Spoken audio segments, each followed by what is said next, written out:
The problem with psychopaths, psychologists say, is that they're everywhere. Some say 1 in every 100 of us is a psychopath. They aren't all in jail or in mental health facilities. You probably passed one on the street today. And it's not like you can tell who they are. Their verbal and non-verbal clues are invisible to unsuspecting civilians. Many are very high-functioning people who excel in politics and business. My strange story began when I was contacted by a man called Tony. He was in Broadmoor Hospital, formerly known as Broadmoor Asylum for the criminally insane. He said he faked madness to avoid a prison sentence and now he's stuck. So I visited Tony. The patients were all wearing sweatpants, overweight, medicated. And then Tony turned up, and he was wearing a pinstripe suit. It was the outfit of a man who wanted to convince the world that he was very sane. He said it's really hard to persuade people you're not crazy. How do you sit in a sane way? How do you cross your legs in a sane way? How do you smile in a sane way? I believed him. He seemed very nice and normal. And then, later, I heard from Broadmoor. Yes, they said, they now accept that Tony faked his original symptoms of mental illness. But what he is instead, they explained, is a psychopath. The clues are there. The pinstripe suit, that's item 1 on the psychopath checklist. Glibness, superficial charm.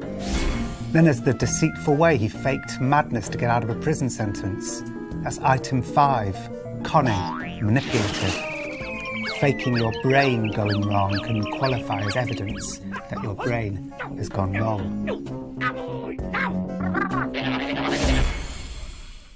Then some psychologists said something extraordinary. They said Tony's type of madness was the madness that makes the world go around. There's a preponderance of psychopaths, people with a complete lack of human empathy, at the heart of the political and business elites. And so I set about learning how to become kind of a qualified psychopath spotter. I learned the 20-point psychopath checklist from its inventor, Robert Hare. And armed with my new skills, I journeyed into the corridors of power. I found myself at the home of a legendary Fortune 500 CEO among his many sculptures of predators hunting prey. He was sitting below a massive oil painting of himself over the mantelpiece. This suggested item 2 on the psychopath checklist, grandiose sense of self-worth. I visited a former Haitian death squad leader jailed in upstate New York for the unlikely crime of mortgage fraud. And something started to happen to me during all of this. My psychopath spotting powers did something to my head. I started spotting psychopaths everywhere. Were some of my friends psychopaths? My colleagues? I got drunk with power. I became such a determined, resolute psychopath hunter, I turned a bit psychopathic myself.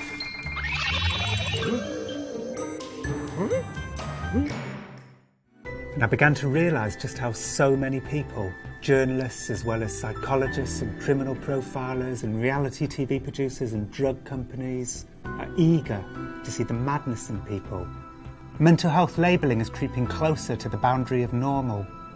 Difficult toddlers are now bipolar children. What I discovered is a fascinating tale about the corrosive dangers of reducing people to their maddest edges.